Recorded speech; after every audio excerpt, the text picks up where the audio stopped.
and welcome to News Tonight. I am Rhoda Ngonzi and these are the headlines.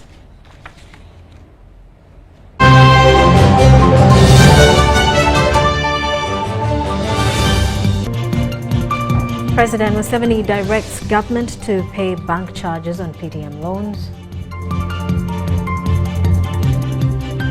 He also directs Finance Ministry to release funds to Prime Minister's Office for Management of Disasters.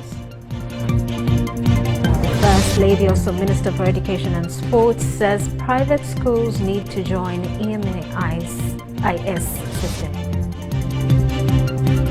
In sports, Chan and AFCON local organizing committee members oriented.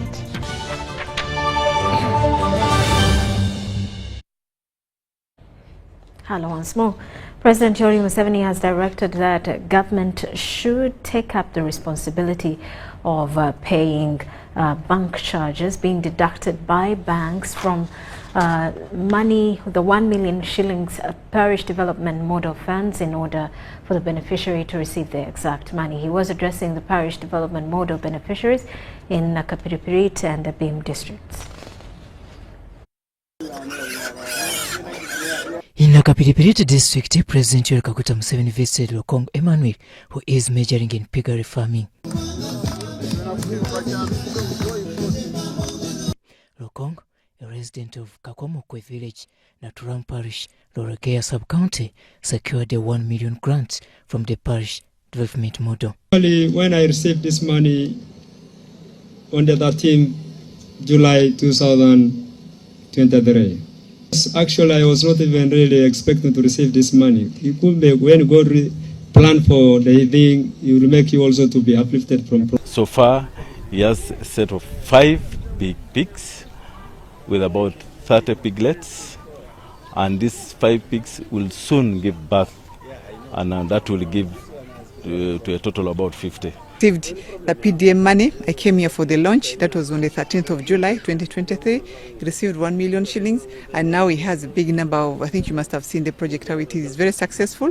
He has even brought iron sheets out of the money, the benefits he has been making from the time he got the money. So it's something that we need to celebrate, that the transformation that the president, the money income that the president wants people to go to middle income is what is being realistically realized in my district. This has seen him since 2023 change his entire life. To do sand mining just across the river. Sustaining this family. To sustain the family. Yes. So, but now when PDM came, he abandoned sand mining and came to this. I thank the government of Uganda to introduce the program of PDM. The president's visit to Nakapiripirit is a testimony that the parish development model is a game changer. Really, as per now, I have the present pigs which are in here. There are 22 in number. The piglets are 12. The plan of PDM is to assist people who are outside, who don't have any income, to start getting income. So now, if all, and we have done it deliberately, that we give 1 million per family, 100 million per parish each year. Lokong, who started from small, is now a big dreamer. My president, His Excellency Yoweri Museveni, really has changed some of us, because most of us, we have left this issue of ratings. Earlier, the president also visited another PDM beneficiary in Abim district. From here, I went to Abim. The person in Abim is a more advanced person. He's a university graduate. He is doing farming of onions and maize and sunflower. And he's even irrigating using the program of the government. The president, however, called for the abolition of the bank charges on the parish development model money. Now, the banks have been deducting money from my people. They deducted some money from Better Tia's money. And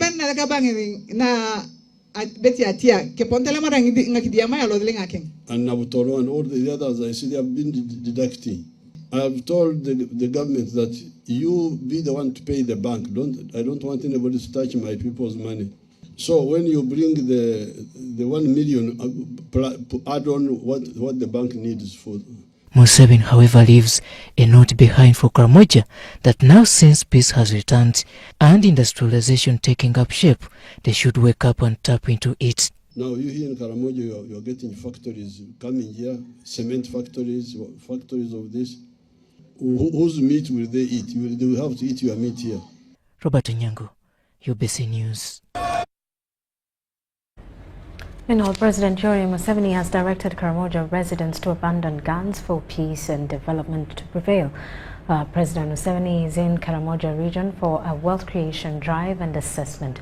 While in Amudat district, the president assured the Karamojong of government commitment to boost development projects, including the PDM program. He pledged to open a radio station for the Pokot of Uganda to further the wealth creation message.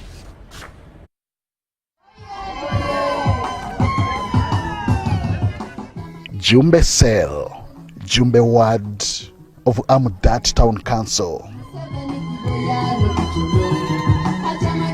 President Yoweri Museveni commences his wealth creation tour of Karamoja sub-region. At the home of Amos Rwembusi, goats and sheep are all looking healthy. Rwembusi does not regret partaking of the Parish Development Model Initiative. And when he was receiving, he was told that this is an initiative from the president, and he was very, very happy. Museveni, who inspected and saw for himself how this farmer has progressed, was overwhelmed. This is just a simple way, as you can see. To have a goat, a sheep, some chicken,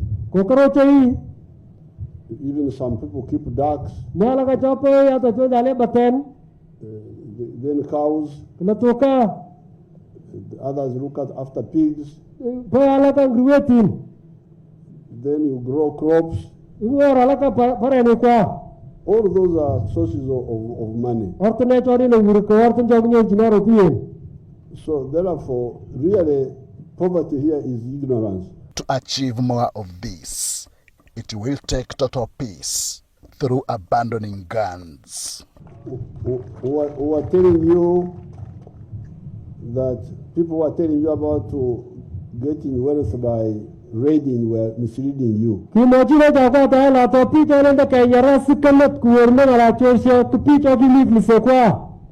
there is no way you can get wealth through raiding.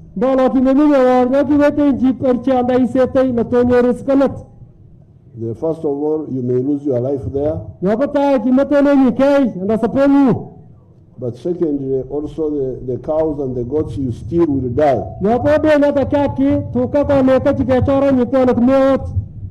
So you cast completely guns. Nobody should bring guns here from anywhere. So that you have total peace. Museveni wants the Karamojong to toe the line of development through embracing the parish development model. The government can easily start you off. We have now sent you 100 million every year per parish.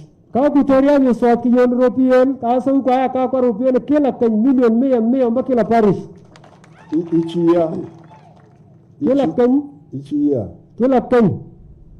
So that means in 5 years you will get 500 million.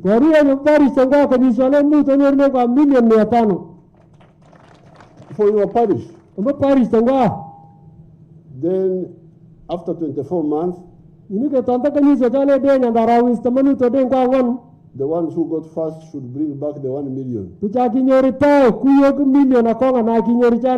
Bring it back not to the government, but to your fund here. Earlier, some requests were extended to the president, including acquiring a school bus for Pokot Secondary School and a local radio station. While Mama was the Minister for Karamoja Affairs, she came and supported us to fundraise for a bus at Pokot SS. Up to now, the school has 233 million in account, but the pro forma talks about 500 million. So they are requesting Your Excellency if you can support, because Mama told them that she had brought her cow and she would talk to you to also go to your kraal and give something. All these were answered in affirmative. Amos is kraal. I will contribute 5 million shillings to him now. Yeah. Don't be envious of him because. So give him the 5 million. And regarding the school, I will make the balance to get the 500 million. The 3-day wealth creation drive continues with a leaders meeting and the launch of the skilling hub expected in Moroto Anna Park on Wednesday. Henry Okrut, UBC.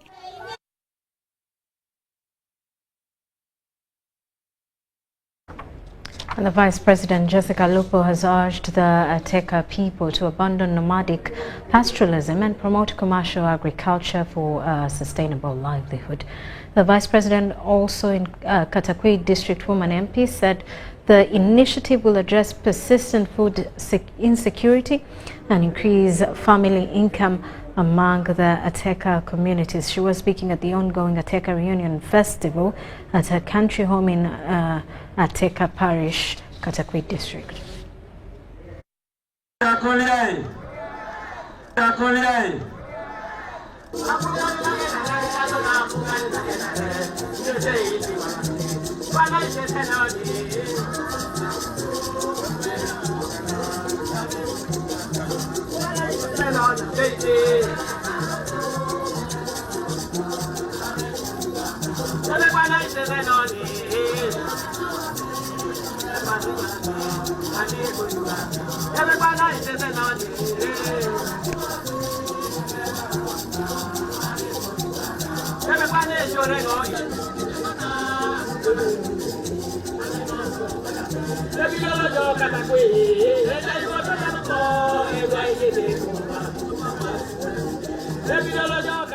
I would like to congratulate all the persons with disabilities in Uganda for making it to this day.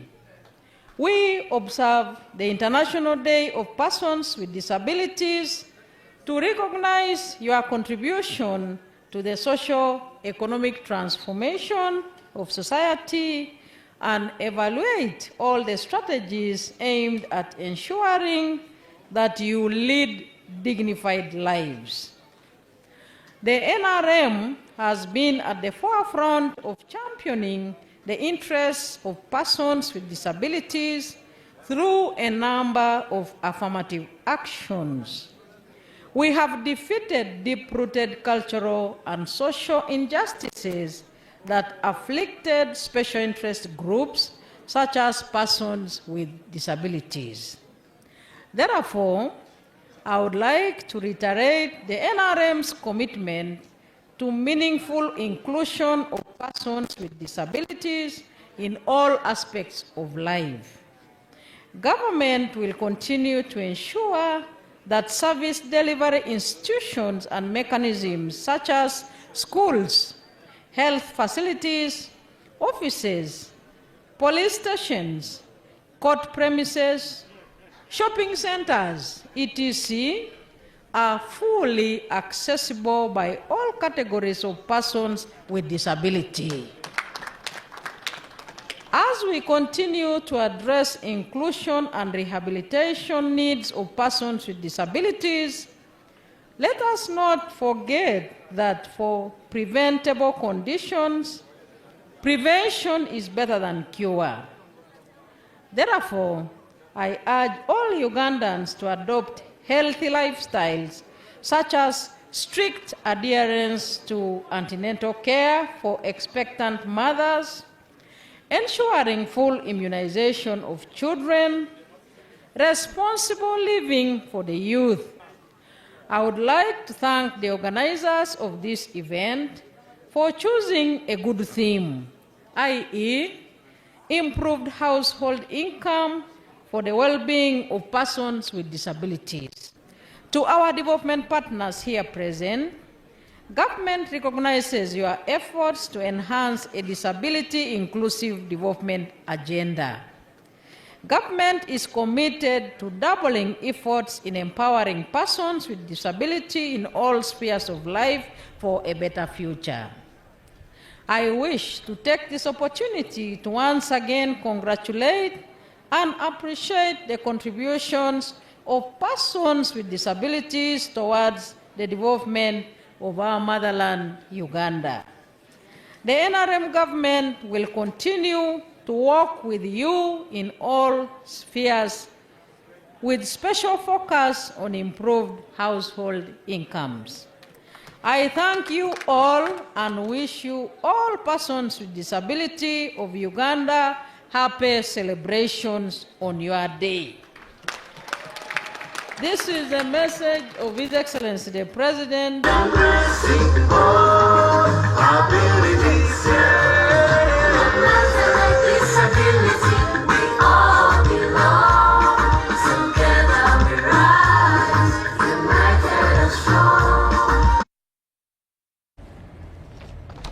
And President Yoweri Museveni has directed Ministry of Finance, Planning and Economic Development to expedite the release of funds to the Office of the Prime Minister to manage disasters in the country. Permanent Secretary of the Ministry of Finance, Ramadhan Gobi, has informed an inter-ministerial meeting chaired by the Prime Minister, Robina Nabanja. Today, Gobi informed the meeting that his ministry will, before end of this week, secure 50 billion shillings for disaster management.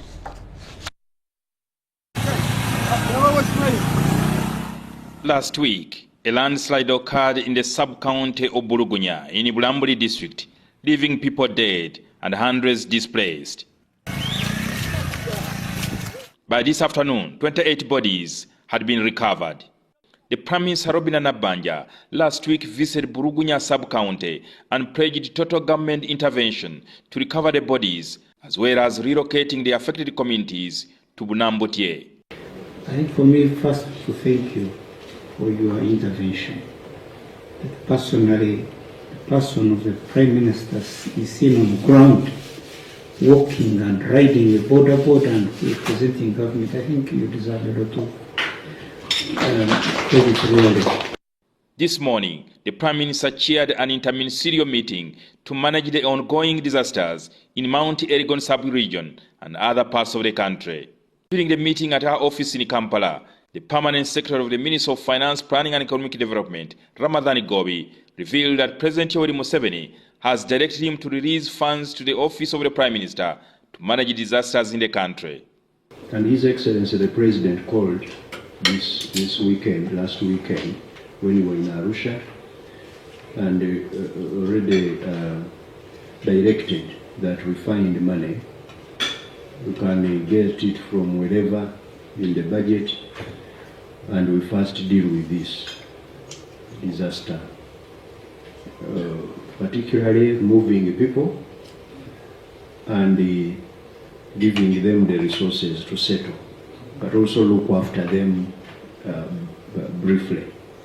Gobi informed the interministerial meeting chaired by the Prime Minister Robina Nabanja that his ministry will before the end of this week secure 50 billion shillings for disaster management. Because when you look at the requirement, I think it's about 125 billion of these areas, about 124.6 billion. But we can phase it. So, Right Honorable, I had already asked my people, and they started the process of looking for 50 billion, and then we break it down in those areas, and the PS we are going to work closely with him, and we process this money this week so that it is provided. Part of the money will be used to procure 10,000 acres of land to relocate people from the landslide-prone areas. We have 10,000 acres in Bulambuli, that's the Jidudu land. It's not encumbered, but the value we got out of our interaction was 4 million per acre. The Prime Minister said this has to be handled with urgency to save the lives of people. It's a must. The president says he's tired of seeing us cry. He even said some things must wait and have this exercise done. In his comment, he said we must look for money and have this done. Nabanya says those who resist relocation will be forcefully relocated. We only need the support of leaders. Those who don't want to go to Bunamutie, we give them money and they go. Those who don't want to get money, they will still go with no money. So we have three options. You get money and get land. One option. In Bunamutie, where we have. You get money and they go to other areas. The third option, you don't get money, you go. This is something which is not unexpected. We expected it. The only solution for us is the resources should be availed. We can hardly respond to the disasters that occur. We need proper equipment that can support some of this response.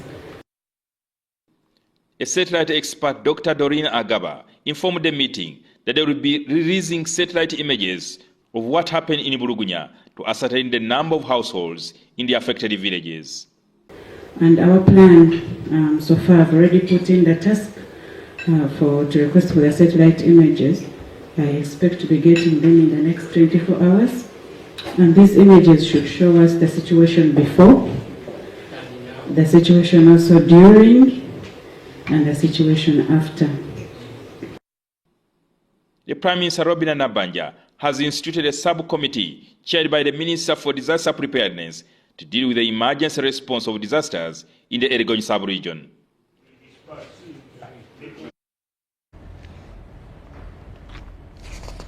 And the First Lady Minister for Education and Sports, Janet Museveni, has said government cannot resume a public-private partnership in education service delivery if challenges facing education providers are not solved. She was at the inaugural Education Dialogue for proprietors and owners of private schools and institutions at Green Hill Academy.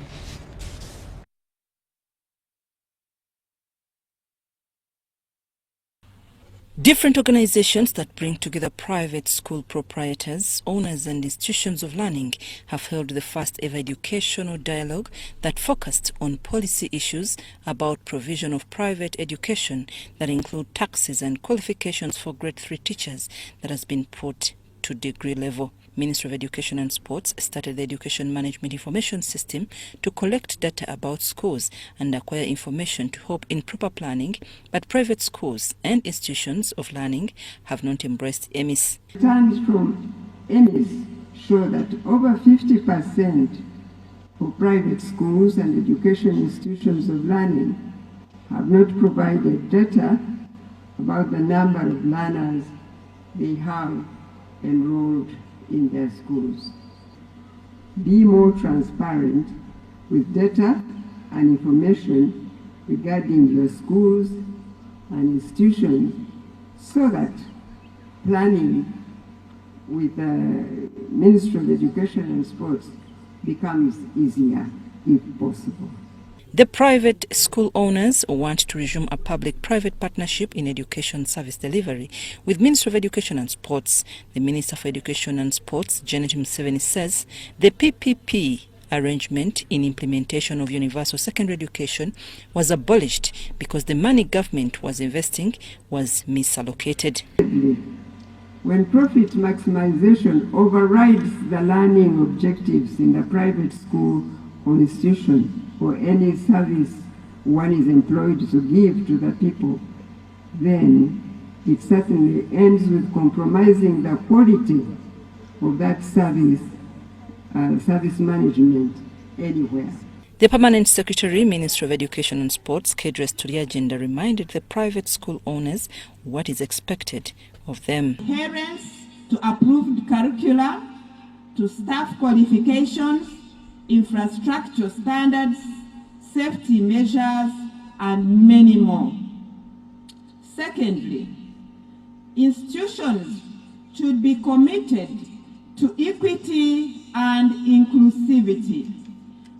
Adequately trained, motivated, supported teachers in order for them to give us the results that we want. While interacting with officials from URSB, URA and NSSF, private school proprietors were urged to have their businesses registered. Of the income tax threshold, which still stands at 235 since 2012. There is a feeling that that is kind of biting, especially the lower income groups, knowing that majority of these teachers are earning between 400 and 600,000. So the proposal is to increase the threshold. Their recommendation is 600,000. We continue with the single tax regime, and we pray that the private schools are allowed to access resources from the UDB through a private schools fund to support their growth. Minister of Education resolved that such conversation should be regular and properly planned. Janet Museveni, the Minister for Education and Sports, said it should be put on their annual program, since listening to each other can help them reach a consensus. I'm Nafka Farida and Stephen Kalisia in Kampala.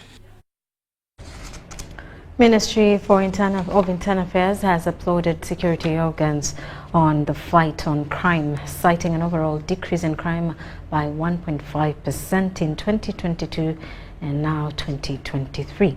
This has widely been attributed to the internal fight against crimes by the joint security agencies of the police and UPDF and against imported crime by the immigration.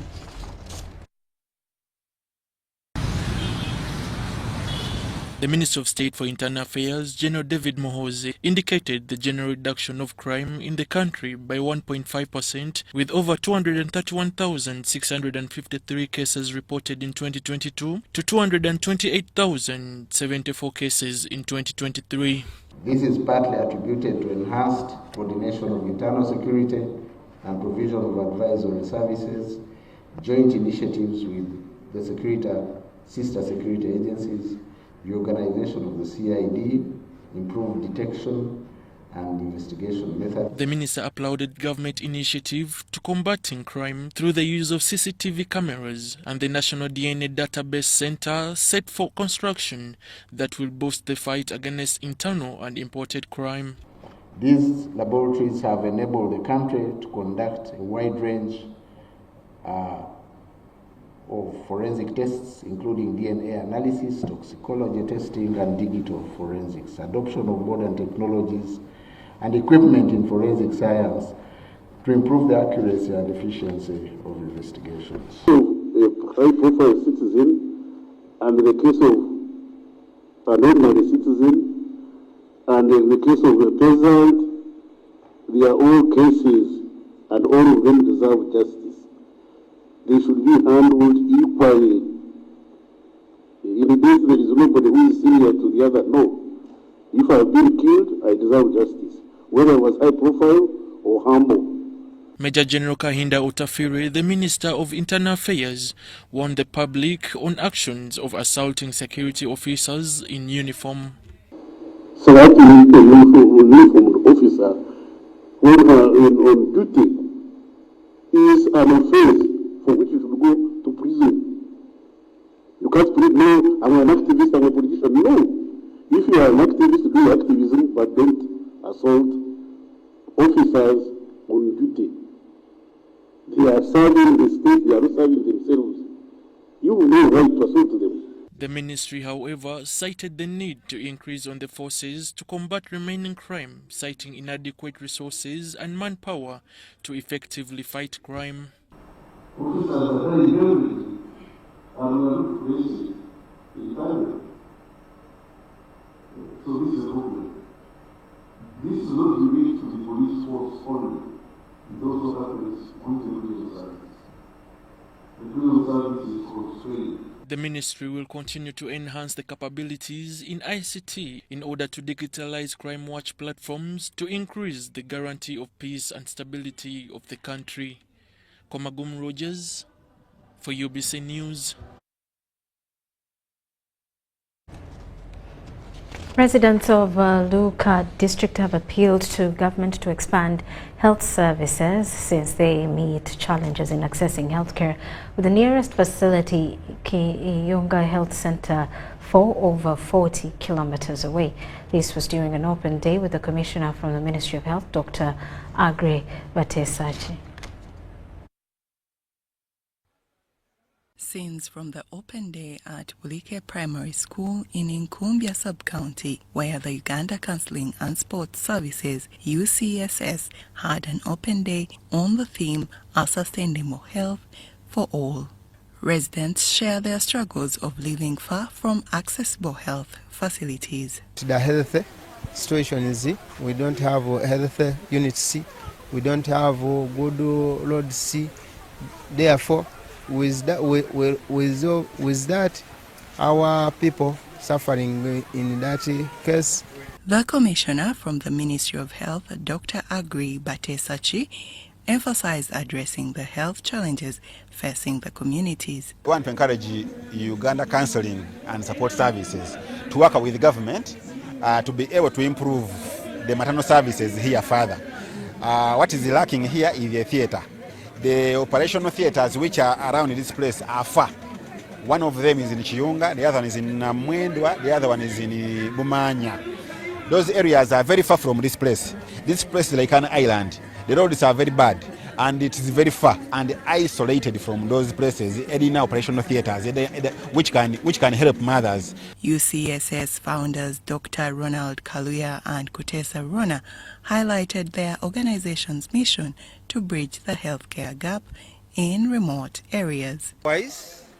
Uganda Counseling and Support Services has served in these communities to introduce medical services. By that what I mean, we have 3 medical centers that are providing health to our people on a daily basis. We have a medical center here in Bulike. All these have provided health care to over 20,000 people this year.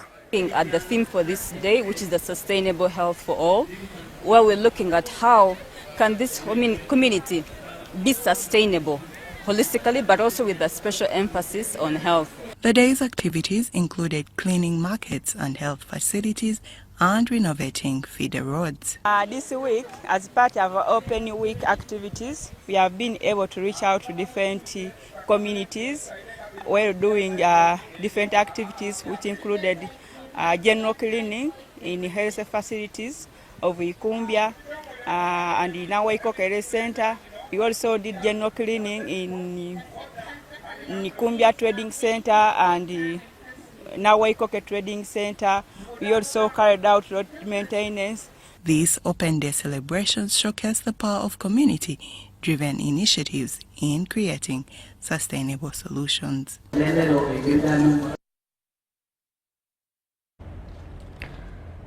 And the Global Innovation Index indicates that Uganda is not investing significantly in science, technology and innovations in the year 2024. It ranked Uganda 121st, down from 102 in 2019. Let's take a look. A mobile technology expanding international has been launched to support youth in creativity and innovation. The director, Katende Alex Katamba, advised youth to use the technology revolution to simplify life and boost job opportunities. The developed mobile application will enhance business growth among users. In technological revolution, when technology is evolving, we also see that there is a change in the products that enhance our health. So the app is going to assist you, connect you to people, and also giving features that other applications are not giving. The Chief Executive Officer, Expanding International, Dato Ivan Lim, said the Expanding mobile application will integrate all features of the 21st century on a single platform to ease connectivity. Be able to enable everybody to upload products, into this app, and also to upload their memories into this app. So you also can do live in this app. Okay, and the live is already ready in the app, so you can actually turn on the live and you can actually go for live. Okay, and the third one is we want everybody to use this app as a trading platform where you can sell and buy. A member of Expunging International, Agnes Kemigisa, says with the new technology, their product will be opened to the world market. The entire community or the entire society, we've got to give it a chance to take it on, to improve our technology. Sign up this app, this Raging app, you will have easy access to do your personal marketing. You can tap many opportunities. Chonta Waide Proskovia compiled this story for UBC News. And our Deputy Resident City Commissioner Lilian Nanshemeza has urged youth to engage in activities that honor and add pride to their communities. She was speaking at the launch of a free ambulance service under the NRM Nakawa Brigade at Port Bell. The NRM Nakawa Brigade proposed to purchase an ambulance to facilitate the transportation of patients to hospitals and assist bereaved families. Nakawa Deputy Resident City Commissioner Lilian Nanshemeza has appealed to youth to engage in projects that elevate their status. Thank the Nakawa Brigade team. They have done a very tremendous work. This is a very good initiative for our community. Large. We want to take this opportunity and say thanks to them. And this ambulance, we have hopes that it is going to serve a very big purpose in the community in Nakawa division. NRM Nakawa leader Frederick Luhindi emphasized that the ambulance will serve the community. It will help everyone in need. Nakawa, it's not only one ambulance. We have got so many facilities which help people. Okay? And we have hospitals.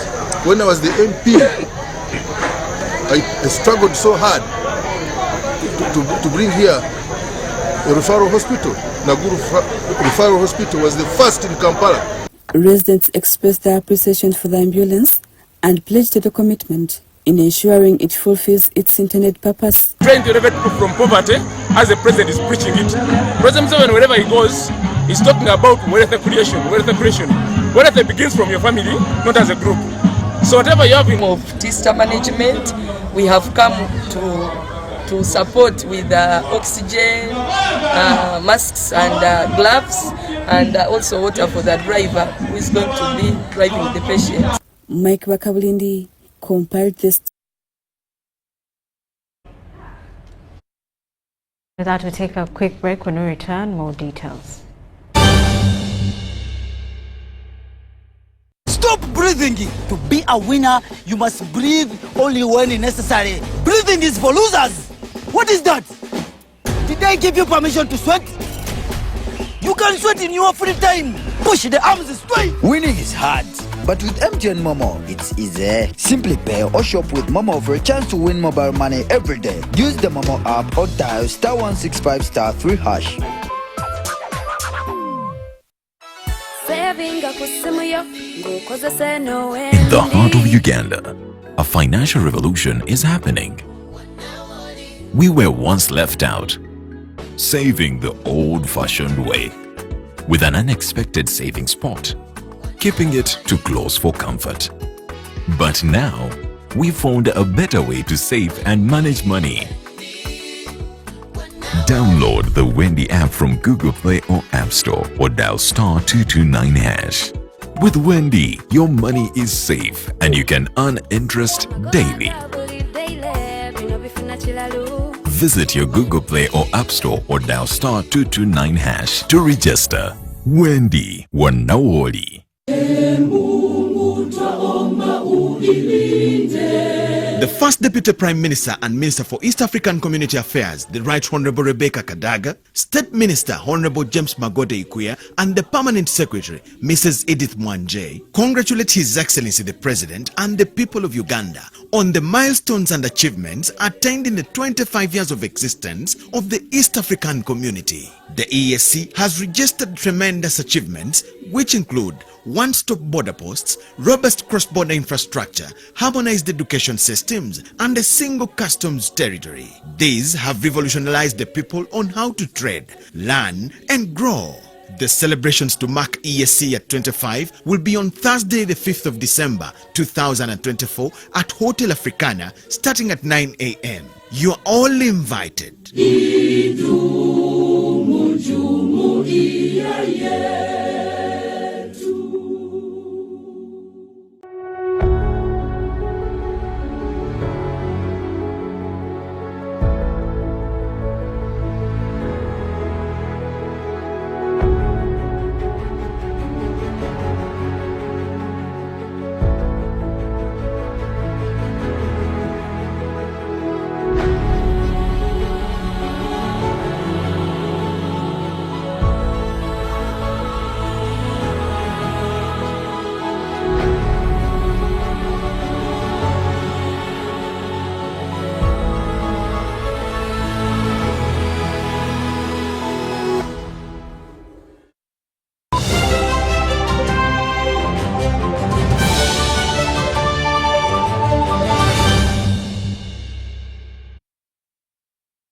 Welcome back.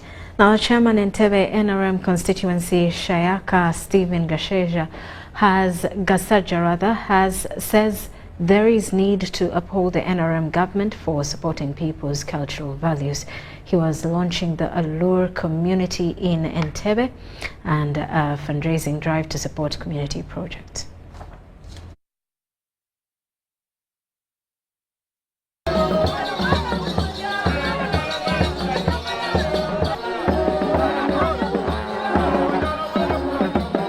The Alu are an ethnic grouping found in the districts of Zombo, Pakwach and Nebi.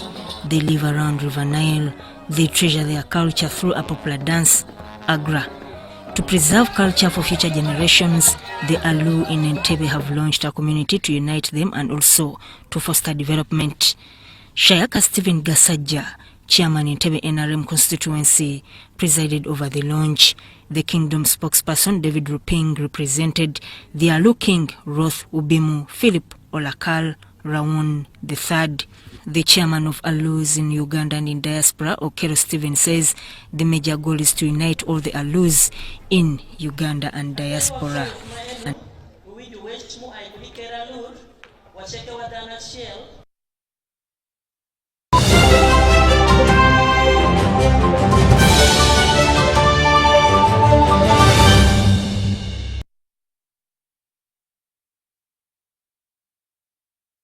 And on business, government of Uganda is targeting to establish a $500 billion economy in agro-industrialization, science, technology, and innovation. Let's take a look. The Uganda Small Scale Industries Association, WUSIA, has a membership of over 12,000 and has celebrated 45 years of supporting small, micro, and medium enterprises. This 45 years has been a journey of whereby we started with 19 members, but now to date we have 12,660 members that are cutting across 21 sectors, and in these sectors they keep on being dynamic. They don't stay the same. We kind of change according to what they have. While there have been remarkable achievements, challenges persist, including limited access to finance, limited markets, among others. We are celebrating, yes. But as government, you cannot recognize us. So let us give this grant to ZIA, such that they move with their micro members. Of our people there don't know what programs you have out there, except when the Minister of Finance goes on the platform to read the budget. We are not informed. However, the Ministry of Trade says government will support these businesses through various government incentives. So we encourage them to continue utilizing government programs both financially and non-financial programs, trainings, and all that, including access to markets. But the challenge is that some of these businesses, because they don't work together, because they don't have some of the required documentation, like if they ask them whether they are registered formally, whether they have paid out, they have filed their returns, some of those basics for the businesses to grow, some of those have become idle. Government is also in plan of building a $500 billion economy through various sectors. The strategy that government has adopted of growing this economy to a $500 billion USD economy is prioritizing the private sector that is in agro industry, to which I believe a number of UZIA members belong, as well as science, technology, and innovation. During the celebrations, entrepreneurs were dissatisfied with government agencies like URA, USB, when it comes to formalize their businesses.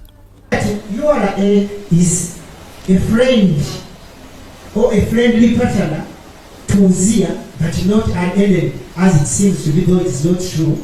But according to some people's understanding, when they hear about URA, the 45th UZIA celebrations are on the theme strengthening stakeholder engagement for sustainable transformation of micro, small and medium enterprises.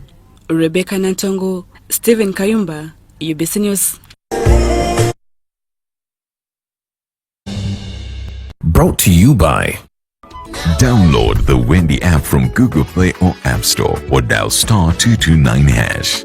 Wendy Wanawoli.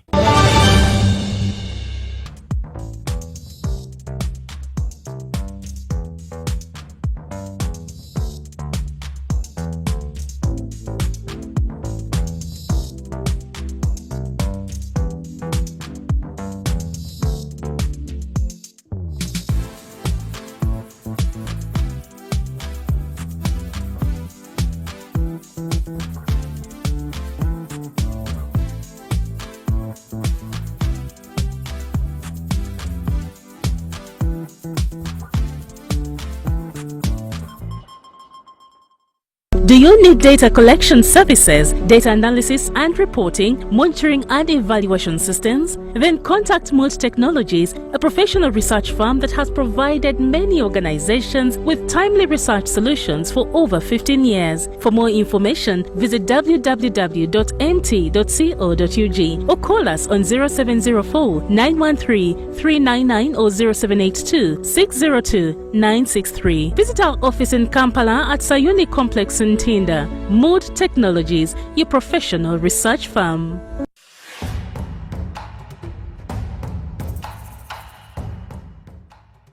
Amazina ganje niyetekwa Seruhanga John Bosco ninduga mu district ya Rukungiri ndio muhanguzi wa miliyoni 18 na Uganda National Rotary nzahangwire urwo mu kuzana star 278 hash ngafuna message eriko ka ndio muhanguzi nashemererwa konka nabaza kugira ngo nedi y'abafere sente ziriyo zona bakaziteka ngo nazihangwira. Uganda National Lottery.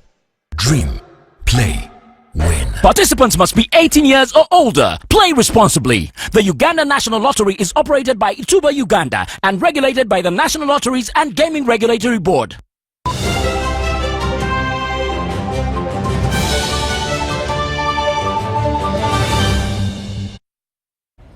Welcome back. And now in sports, Uganda's netball national team has continued its preparations for the African Netball Cup with a friendly against the men's select side at the MTN Arena, Lugogo. Let's take a look.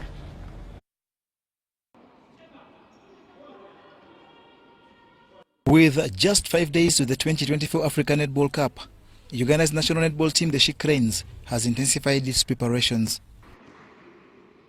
The team that has been boosted by the arrival of UK-based Farida Kandondi has played a friendly game against the men's select side at the MTN Arena Lugogo.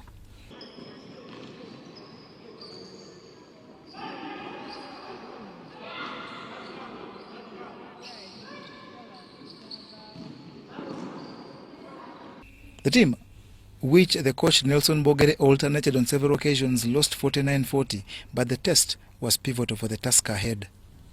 You see, when you play men, at least you can get the proper picture of how the girls can perform, because men are vertically very strong, their speed is superb, their shooting is okay. So we always want to play with people who are better than us for proper judgment. So I think I've seen a lot of positives, although even the negatives we are going to fix. But yeah, I think it is very good for us to have such a friendly with the men.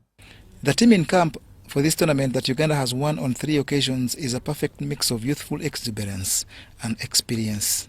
2021, it was my first time to be called on the national team, so I had that fear. I couldn't play my game, but at least now I've played a lot of games, so I think we are going to make it to the final. And so far so good. Being my first time in the national team, I've experienced a lot, getting the chance to play with my role models, getting a chance to know this and that, getting a chance to interact with different coaches. So far so good. The Women's Africa Netball Cup that starts on Saturday is for 9 teams, including defending champions South Africa, Malawi, Botswana, Eswatini, and Kenya. The team is now set, because everything now we have done with everything. Now the team is set, and they are ready to go and take on in the media to take on the championships. The team is set.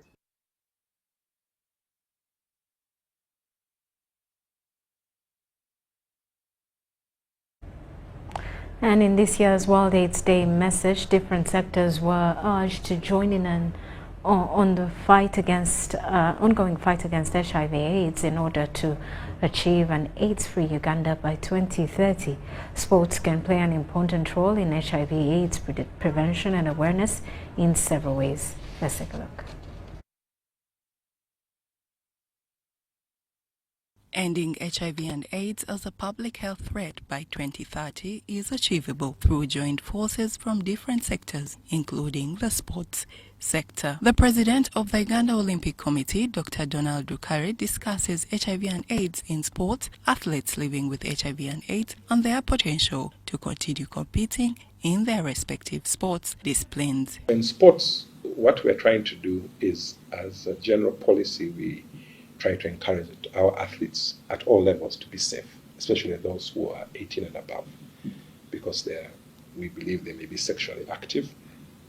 So we do have codes of conduct. International games have mitigation policies where they distribute information about HIV and infections, and also distribute condoms. For example, in Paris, there was a whole campaign during the Olympics about how to protect yourself, and this was very critical. So as the UOC, we believe that we should take time off to really speak to our athletes, our officials, and everybody within the ecosystem of sports to be careful and to take measures to ensure that they don't get affected by HIV. And those who might be, then also how do you ensure that you take the requisite measures to ensure that you get the right drugs and attendant care. But we do not have a policy of determining people's HIV status. So we don't know if someone is HIV status. So, but what we believe and what we see and talking to the health professionals is that people who are maybe have HIV positive but are taking the right medication and are able to train and have the necessary care should be able to practice their sport safely. Because again, we have different types of sports. We have non-contact sports, contact sports, those where you're in touch with the people, where you might be exchanging or having injuries or blood. For example, if you're swimming, it's highly unlikely that you will get any. But if you're playing football or rugby or basketball, which are high contact sports, something which we leave to self-regulation, because there are a lot of privacy issues. So really what we are focusing on now is more education and awareness. This year's World AIDS Day theme, Take the Right Path, reminds us that to fight against HIV and AIDS, we need to take the human rights-based approach to ensure that everyone, especially the most vulnerable, can take the services they need without fear. But is this the best approach for sportsmen and sports in general? In the case of Uganda, with our athletes, and it's really about protecting and the best interests of the athlete. So having a rights-based approach, I think, dovetails very well with the rights and duties of an athlete. But you have to balance this with right to public health, in terms of the public health imperative, the right to protect. So it's a very important framework, but this is something which we have to engage with our federations, our schools, our athletes, our coaches, families, because yes, whereas you have a right to participate in sports, but you also have a corresponding duty not to affect others. So it's a delicate balance. In the fight against HIV and AIDS in Ugandan sport, Dr. Rukari says there is more to be done. I think this issue of HIV and sports is a discussion we need to begin having at a very higher level. And then also getting policies in place on how we deal with this issue of data protection, balancing the rights of the athlete, rights of privacy, and right of other athletes, the duty to protect, is what we talk about in the human rights language. So to me, it's about awareness and providing policies and frameworks to deal with this. Grace Joyce Kemgisa, UBC News. And that does it for News Tonight. Thank you for sticking with us. I am Rhoda Ngonzi. Have yourselves a lovely night.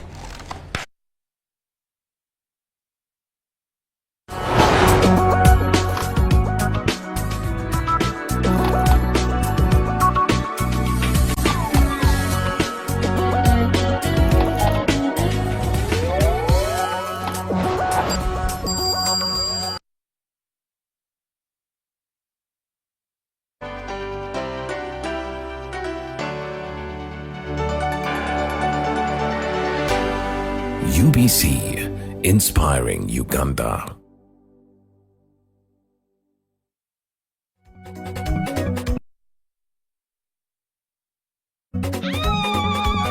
Enteekateeka ya Parish Development Model eyatongozebwa mu 2022 ng'omukulembeze w'eggwanga Yoweri Kaguta Museveni yagitongoza. Eno eyambyeko nnyo okuggya abantu mu waavu n'okutumbula enkulaakulana y'ebitundu ebyenjawulo okusinziira ku mutendera gw'emiruka. Era ng'enteekateeka eno yakateekebwamu ensimbi za Uganda eziri mu triliyoni emu n'ensimbi endala ezigwamu. Era nga SACCO $500,000 ze zaakaganyulwa mu nteekateeka eno nga bagijjumbidde bawerera ddala akakadde kamu mu $3,000 mu 2013 okwetoloola ebitundu by'eggwanga ebyenjawulo. Gavumenti ku lw'ensonga eno yeebaza abantu bonna abataddeyo omwoyo ne muteekesa mu nkola enteekateeka ya Parish Development Model era ng'eyambyeko okuyitimusa abantu okuva ku nkola ey'okukolerera olubuto lwokka. Kati bannayuganda mwenna mukubirizibwa okwenyigira mu nteekateeka eno n'enteekateeka zonna endala eziba zireeteddwa gavumenti okukulaakulanya abantu baayo. Mwebale nnyo, mwebalire ddala.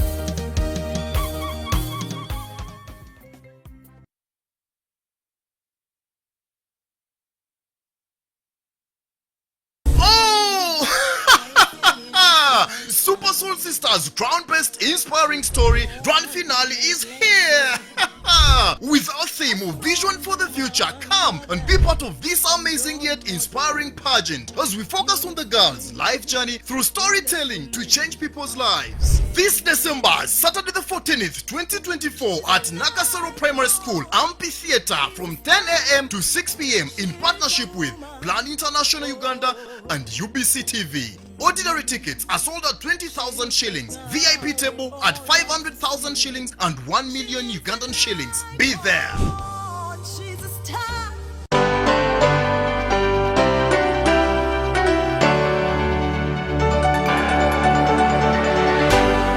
UBC, inspiring Uganda.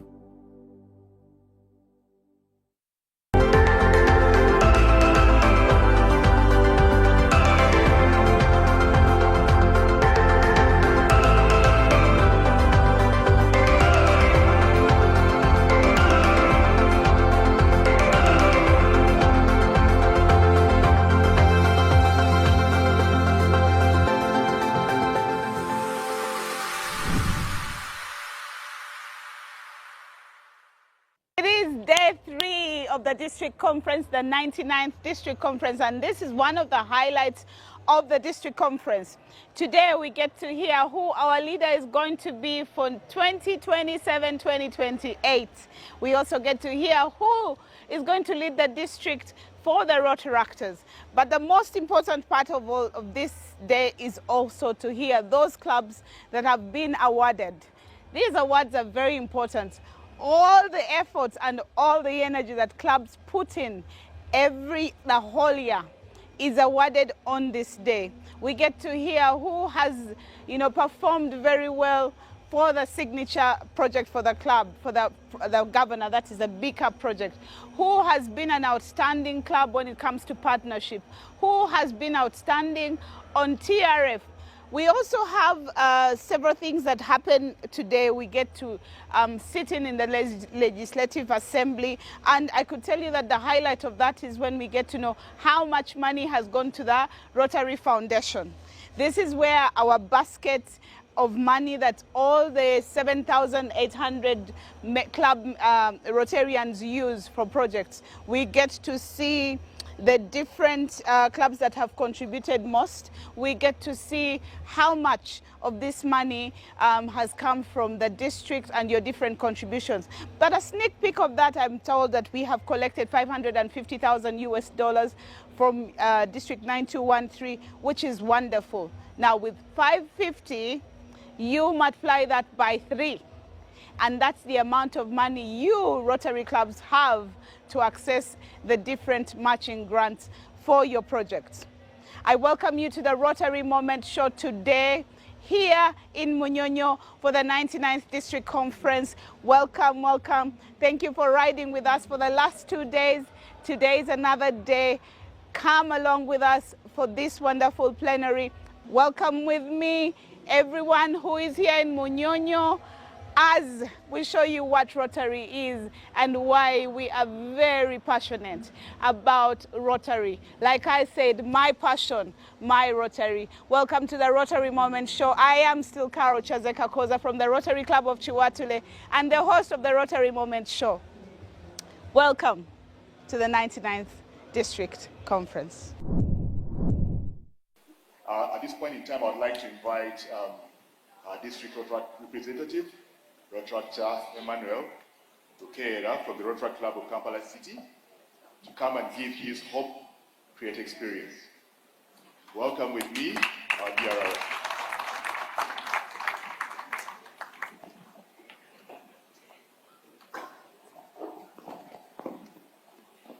Thank you very much, Master of Ceremony. Our Rotary International President's personal representative, Brenda, our wonderful district governor, Edward, all past and future district governors and Rotaract representatives, dear Rotarians and my fellow Rotaractors, good morning. I have been so touched by the well wishes and applause that we have received over the past weeks, days and months, especially after the realization that we had run a successful year. But tonight is my time to say thank you. Whether you have made a contribution to our success, been a silent admirer, or even did nothing at all, watching you give your best has kept me inspired, kept me learning, and kept me going. You have made me a better DRR, a better leader, and a better man. When I first joined Rotaract 9 years ago, I was a teenager looking for an extra group of people to associate with at the university and to continue my journey as a former interactor. I had not fully figured out who I was, and I was still searching for purpose in my life. It is in Rotaract that I learned to best dress for particular occasions. It is here that my shy self burst out of the bubble to become a leader, now at the top. It is here that I saw and participated firsthand in the process of professional and leadership development. It is also here that I witnessed the transformation of communities through various interventions. It is here that I have seen how everything is possible when people unite to take action to create lasting change in themselves, in our communities, and across the globe. Here, I have over the years learned that change and good things only happen when ordinary Rotaractors and Rotarians get involved and engaged to cause it for the greater good. The above descriptions are what I mean when I say that our organization is exceptional. Not that it is entirely flawless, but that we have shown the capacity to withstand any challenges. Our progress has been uneven. Sometimes it seems like we are not where we should be. Sometimes it seems like we take 2 steps forward and 1 step backwards. But what has mattered most is that even when we have fallen forward. We have kept moving. On 1st July, but first on the stage tonight, we will witness yet another transfer of leadership from one DRR to another. I commit to supporting the next team with the best transition ever, especially by handing over the healthiest version of our district that anyone could hope for.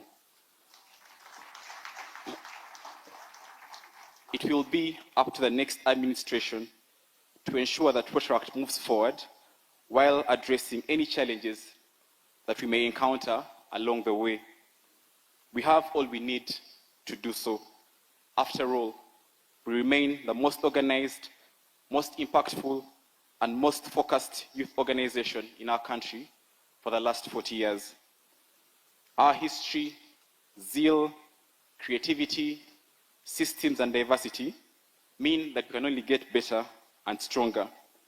While at it, we must not forget the sense of common purpose, despite our disparities in origin, upbringing, and level at which we see the things.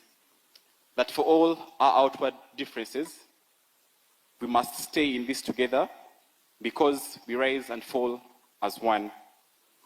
But for all the progress that we continue to make, it is not enough that a few clubs and individuals refuse to embrace the system, struggle, decline, and at worst exit the stage. Disparities in our organization are a recipe for cynicism and polarization. We must work together to ensure equitable growth in our organization. We can argue about how best to address our goals and challenges, but we cannot be complacent about the goals and challenges themselves. Regardless of the situation that we occupy in our organization, we have to remember the promise that each of our fellow members loves our organization just as much as we do, that they value its progress and that of our communities just as much as we do, and that we are all hopeful and curious, just with differing degrees. It might not be easy to accept some of these things, as it is always safer to stay in our bubbles, surrounded by people that share the same outlook as us. We later become so insecure in these corridors that we start accepting only information, whether true or not, that fits our opinions, instead of basing our opinions on facts out there. I think that threatens our organization because our growth journey needs willingness to admit new facts, accept guidance when in wrong, and ensure that reason matters. If we don't do that, all the efforts shall be self-defeating and only retard our organization. Reality will then find a way of catching up with us. We must also guard against the weakening of the values that make us who we are, that make our organization unique. It will never be okay for us to sit back and cry about the things that are going wrong with our organization without first examining our own role in creating these wrongs. It should be our individual and collective responsibility to own up, clean up, and take action when things go south, because all of us here share the most important title in our organization, member. If you think something needs fixing, lace up your shoes, fasten your belt, and do some organizing. If you are disappointed that your club leaders are not leading you well, offer yourself at the next opportunity and start to make that difference. If you think your district leaders are not doing their best, Nominate the best person from your club and shake things up. Dive in and stay at it. You will win or lose sometimes, but no matter the outcome, if you are a good person, the entire process will energize and inspire you, and your faith in our organization and its members will be stamped. My faith has been confirmed over the last 12 months as your leader. I have seen hopeful faces of new Rotaractors and rekindled smiles of community members. I have celebrated and mourned with fellow Rotaractors at respective events. I have seen the environment getting secured and communities getting empowered. I have seen the unending love, dedication, generosity, and happiness of Rotaractors. I haven't seen it all, but I've seen quite a sum. I urge us to continue to work together as Rotarians and Rotaractors. When we grow Rotaract, our Rotary clubs are the biggest beneficiaries because good Rotaractors make the best Rotarians. Above all, we must stay vigilant and focused. Our organization and all our successes are threatened when we take them for granted. Remember that none of us and none of what I have just said happens on its own. It all depends on our participation, which is what gives our organization power and meaning. Some of you here watching us live also watched us on the stage in Barara last year.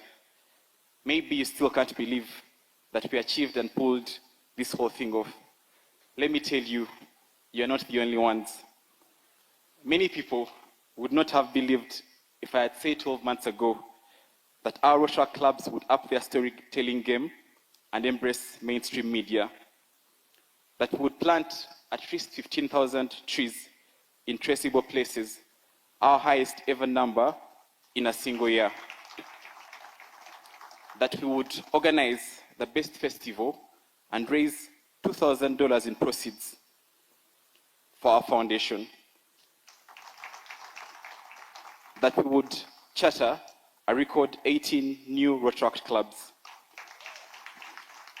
that we would increase our membership by a net of 400 members while enhancing the general membership experience, that we would pull off the biggest ever alumni gathering as we celebrated 40 years of Rotaract in Uganda, that we would, in the first 3 quarters, raise $21,000 as we keep chasing our goal of $30,000 for our Rotary Foundation. But let me tell you more about this particular milestone of the foundation. This year, over 45 Rotaract clubs have already qualified for the Rotaract Giving Certificate. We have had a record 600 new donors